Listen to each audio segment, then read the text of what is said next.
This is a production of PBS Charlotte. Just ahead on Carolina Impact, a camp that gives teens a better understanding of what it takes to work in the legal field. And I'm Sheila Saints. They're taking the classroom outdoors here at an elementary school in Charlotte. We'll find out what the students and the teachers are learning. And a charity that fixes up old skateboards to keep others rolling along. Don't go anywhere. Carolina Impact starts right now. Carolina Impact, covering the issues, people, and places that impact you. This is Carolina Impact. Good evening. Thanks so much for joining us. I'm Amy Burkett. When we think about careers in the legal field, lawyers often come to mind. But there are so many more positions like paralegals, court reporters, and judges. Each year, dozens of high school teens interested in the criminal justice field take part in a unique camp at the Mecklenburg County Courthouse. As Carolina Impact's Tanisha Johnson reports, it's a hands-on experience that helps teens set some pretty ambitious goals. No, Mr. Nichols. You didn't kill Thompson. But you did, Mr. Wells. Perry Mason, a once popular TV show full of courtroom drama and suspense, used to draw lots of viewers. Newer shows like it now attract area high school students to programs like Court Camp at the Mecklenburg County Courthouse. Court is now in session. The Honorable Aretha Blakely now presiding. Be seated. The week-long camp sponsored by the nonprofit Justice Initiatives lets teens build murder cases for a mock trial. She called the police at 10:32. She had 17 minutes to turn this decision over in her head. But I want you to kind of mark where the evidence is. They also comb through crime scenes. When you come on a scene, you have to learn how to collect the evidence, how to collect it properly. You use your crime scene to build your theory about how this crime occurred. As campers build their theories, they discover that if they really want to get into law, they'll have to be prepared in college to get their hands dirty. So every summer we bury a pig and we dig up a pig, and that's for our forensics. So pigs decompose like our bodies do. And so they study all of that, the decomposition. Neighbors have said that they get the inside scoop from professionals like public defenders and crime scene investigators. In doing so, they realize working in the field of law isn't an easy task. So you have to be really prepared to work hard, but that being said, it's so much fun seeing all these different careers. You meet all these different people and they all have a different take on like what it means to be involved in law. But see, it's not really about the money. It's more about a passion. A passion to help people no matter what side of the law they're on. They met at Mickey D's location with 4 other people, 2 of which we believe are women due to the lipstick marks on the cups. Fourth-year court camper Reagan Riddick has her sights set on becoming a forensic psychologist. And my job gets to kind of help figure out why a criminal committed a crime. Is he really insane or is he just pretending like he is? And that's always been a fascination of mine. Aaron Allen hopes to become a criminal defense lawyer. When he woke up, he was gonna shoot her and the 2 brats. You're a mother, man. How would you feel? Wouldn't you want to protect your kids no matter what? He says defending clients would allow him to help them get a second chance. You want to be there for those people who messed up. While students learn a lot about legal and law enforcement careers, camp organizers say one of the most valuable lessons they can learn now is how the judicial process works. Yes, the reality is most people don't understand what happens at the courthouse, and what they see on the news is not really an indication of what happens here. And that's why students appreciate this unique way of learning. As a citizen growing up, now I will be able to understand how our legal system works and be able to be a more active member of our society. Right now, Kaylee Eberhardt thinks it's cool learning about crime scene investigative work. We think that OxyContin was sitting over there in that chair. And during the commotion, he took some of the money and started running. And Mickey D saw that and started trying to shoot him. She wants to get the most out of her camp experience. I definitely want to have a positive impact on people's lives with what I do. Richard Wachowski feels the same way. He came to court camp 4 years ago and later landed an internship at the courthouse where he answers questions from people trying to make sense of the legal process. The court system is not an easy system to navigate. The paperwork we offer is very, very complex, and being able to, in some way, assist them really motivates me every day. And He's now enrolled at NC State and plans to study law. He says court camp was like an appetizer. I definitely hope to have now a greater focus on doing work for pro se litigants, pro bono work, ensuring that I'm able to use my education. Back in the courtroom, Kaylee makes her closing argument to sway jurors. Ladies and gentlemen, she had 17 minutes to retrieve the gun from where she had hidden it. Keep in mind, no one else knew where it was. Ladies and gentlemen, she made her choice. Now it is time for you to make yours. In the matter of U.S. versus Dominic Stevens, we the jury find the defendant not guilty. Whether or not these kids enter the law profession, organizers say the camp will help them become a more informed citizen in the future. For Carolina Impact, I'm Tanisha Johnson reporting. Thanks, Tanisha. This year, students also toured the Mecklenburg County Jail, interacted with the court clerk, and sat in on live court cases. If you want to find out more about the program, look for this story on our website. Well, skateboarding can be a personal form of expression. I have 2 scarred up knees as a reminder of my teenage years attempting to ride. Clearly, I wasn't very good at it. Sometimes skaters get a bad reputation for tearing up local shopping plazas. Carolina Impact's Jason Terzes introduces us to one lifelong skateboarder who's doing all he can to give back to the community and give skateboarding a good name.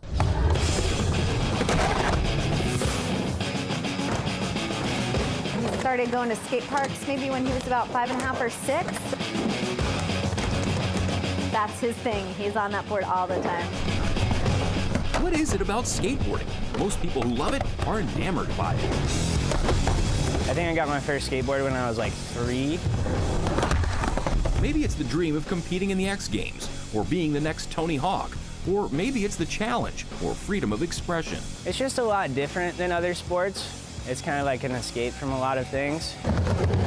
It's a sport, but it's so much more than that. It's a community, it's a lifestyle, and just to find a lot of like-minded people who are all working really hard trying to accomplish crazy things on a piece of wood and 4 wheels. It's pretty incredible. Ed Womble may not look like the typical skateboarder, but don't be fooled. It just always was real fun for me.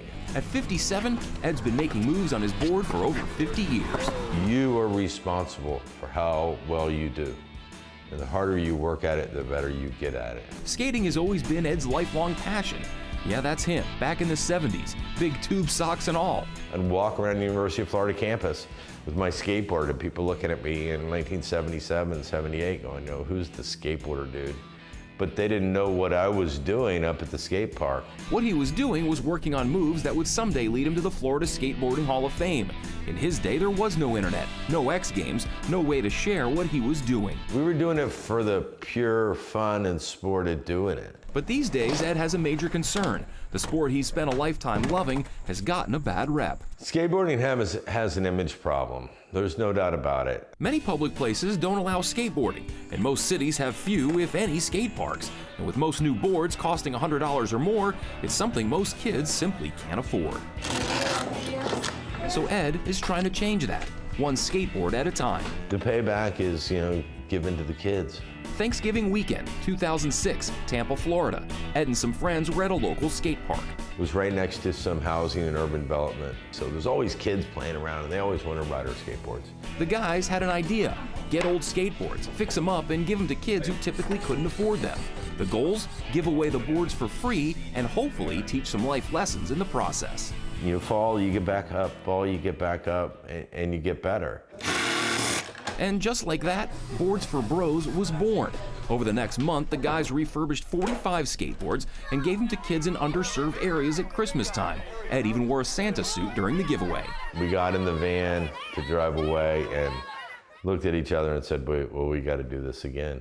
When Ed left Florida 4 years ago and came to North Carolina, he brought with him the Boards for Bros concept. With donation boxes set up at skate shops all around Charlotte, including the one here at Black Sheep and Plaza Midwood, Ed collects used decks. Then, through donations and his own money, he supplies the wheels and other parts. A few times a year, volunteers get together in Ed's garage for build parties, where the refurbished boards are all put together. It's a process that takes most of an afternoon. Now, it may not be the state-of-the-art equipment, but it's all brand new.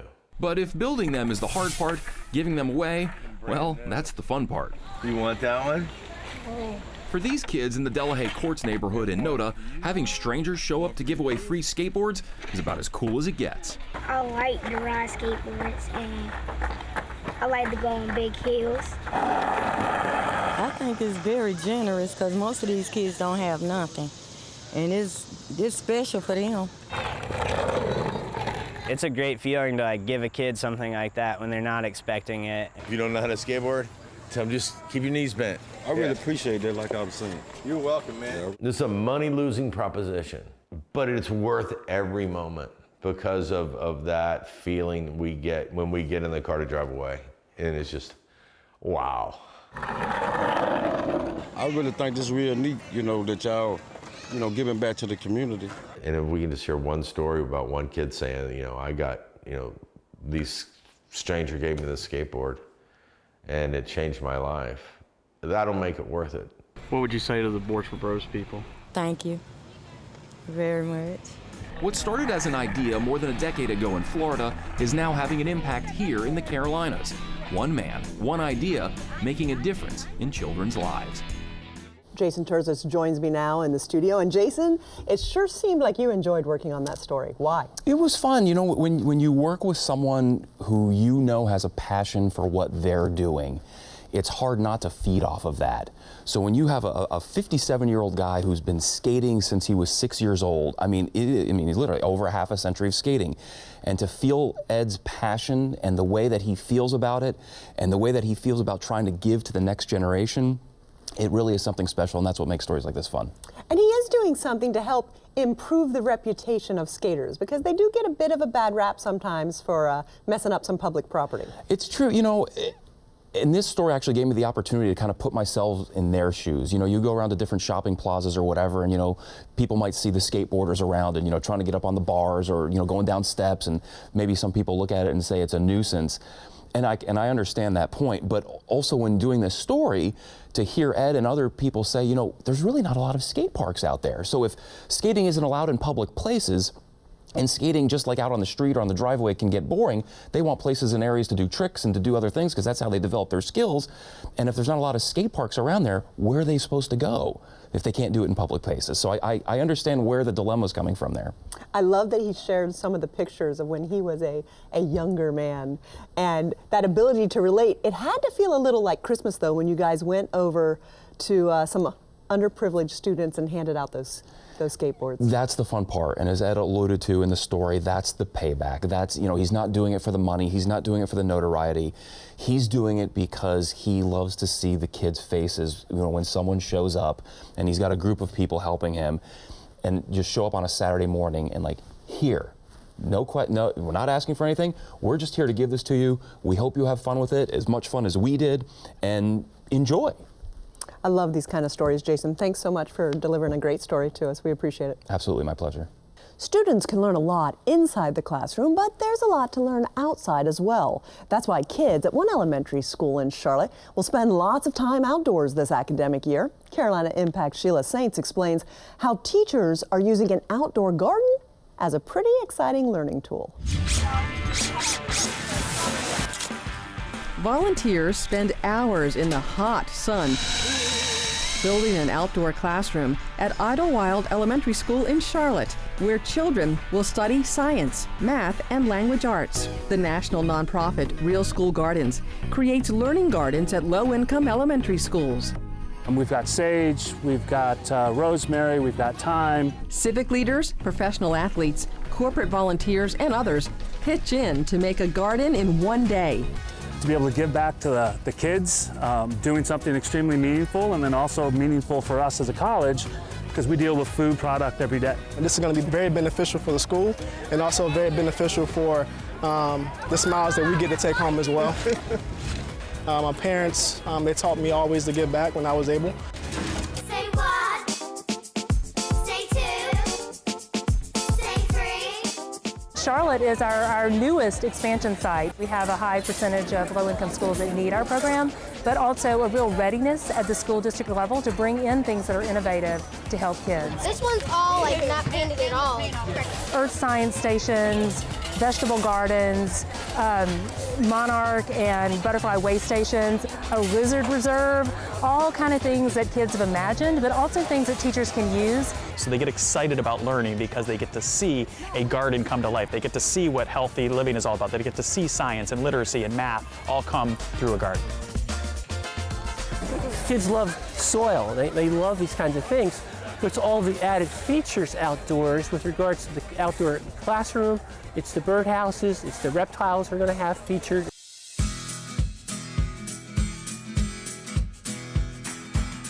In the spring, students held a design competition to plan the garden, sharpening their critical thinking and collaboration skills. Just to see their ideas come into fruition is so exciting to me. Students are owning the learning, that they're excited to learn, they're asking questions, they're engaged in learning.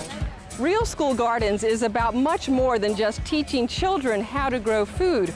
There's a whole learning component for both students and teachers. Over the summer, Real School Gardens staffers trained teachers. So in your groups, quickly, what I'd like you to do is decide on your planting plan. The group trains and coaches teachers for up to 3 years. We're saying you have expertise as a teacher, here are ways to apply it in a real-world, authentic setting, and our job is to support that. Do you have any questions, any aha moments? We are giving teachers ideas, and this allows them to get excited and feel confident in using a new tool.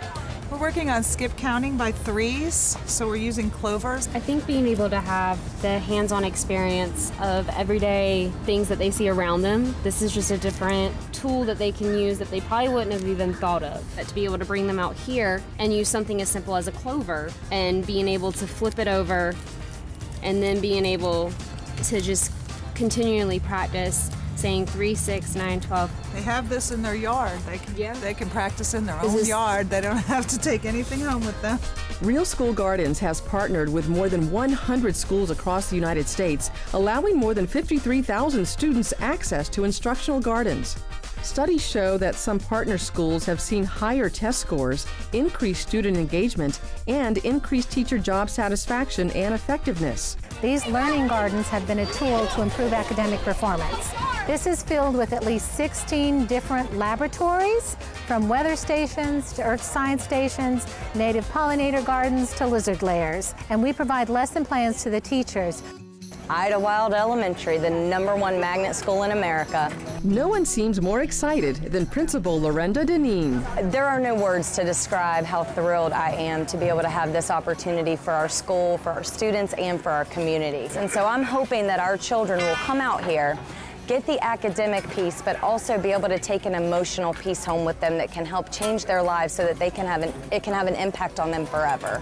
Our hope is that we are able to inspire the teachers to want to come out and do something out of the box. To be able to plan a lesson and then come to the garden and bring it to life is incredible. Because when the teachers have bought into it, these amazing, magical things can happen. And I know the next 2 years is where the real hard work begins as we get teachers to use it, but it also is where the real impact will come as students are out here learning. Learning traditional lessons in a new environment. For Carolina Impact, I'm Sheila Saints reporting. Thanks so much, Sheila. As an added bonus, while children are in the garden, they learn about nutrition and healthier eating habits. You can find more information about this story on our website. Well, do you love watching NASCAR? Or just like to drive fast? The Richard Petty driving experience allows folks with a need for speed to ride or drive a real race car. Buckle up. In tonight's One Tank Trip, producer Russ Hunsinger takes us to Charlotte Motor Speedway for a high-octane adventure. Is it too tight?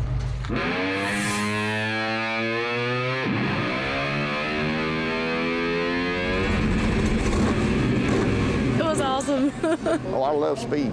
It was amazing, but it's hard to put it in words.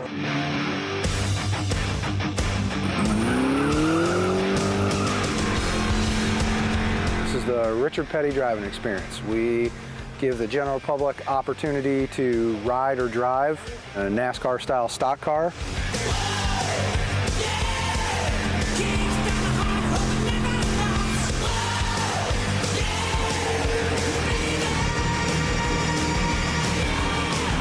bucket list item. Anywhere from a 3-lap, 165 to 170 mile an hour ride along to 8-lap to 60, 80-lap experiences. We can customize for groups, we customize for corporate events and activities. So for as long as you want to be in the seat, we can facilitate any and all people. Almost 650 horsepower. I love speed, believe me. I really like speed. My wife gets mad at me because I pass everything on the road. The thrill of going faster than you can go out here on the road and go. It was really a good ride. It was a complete surprise for my dad. I did it a few months ago and had a great time, so I knew that they would love it too. A little bit frightening, but thrilling. What am I thinking? I'm ready.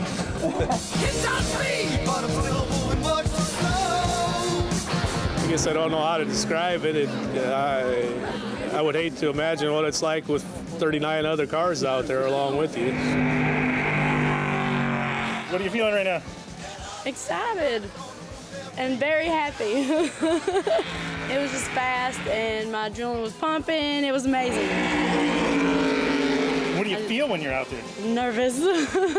Scary. A lot of really good wives buying for their husbands, a lot of really good husbands buying for their wives. Our split is actually 50-50. We have just as many women come drive as we do men. Love NASCAR. My husband thought it'd be a good experience. I think it's going to be fun. All right, we already have a little bit of fun? Absolutely. How old are you? 15. Do you have a driver's license? No. It's his birthday, and he wants to drive fast. He's not old enough to drive, but he can ride. I'm excited. I am. I hope they go really, really fast for him. A rush of adrenaline. I felt like I was going to hit the wall on one turn, but the rest was great. What do you think of that ride? I don't have words. It's just wonderful. Give me fuel, give me fire, give me that which I desire. I got to ride in a fast car, but he just wouldn't go fast enough. There's nothing to worry about. So we put everybody in a fire suit. We put everybody in a helmet. Everybody wears a Hans device, just like the drivers do on Sunday. We use a 5-point racing harness, just like the drivers do on Sunday. Racing seats, just like the drivers wear on Sunday. All of our cars are built specifically for the driving experience, so they all have roll cages. All right, you ready to go? I'm ready. Our cars are either driven by us, or we actually have an instructor in the right seat with the driver that has radio communication with the driver, so he helps coach the driver along.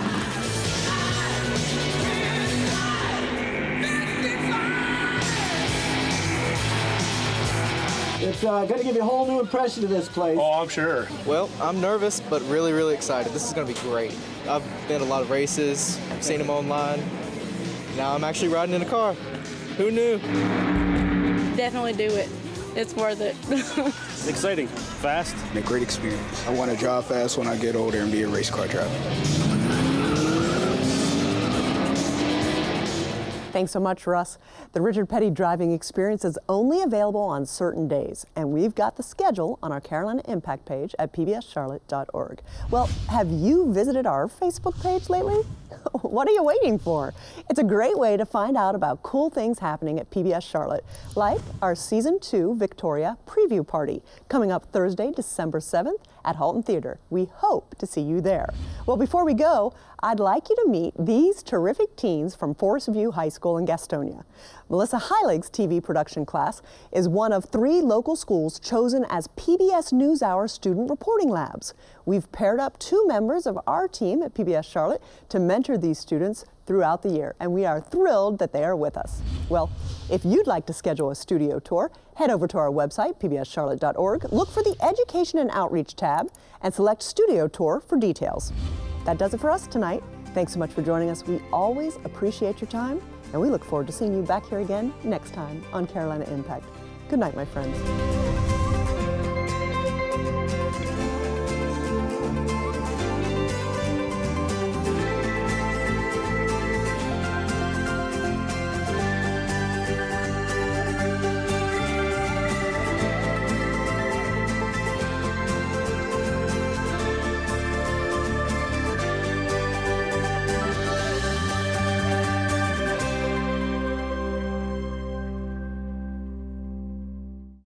a production of PBS Charlotte.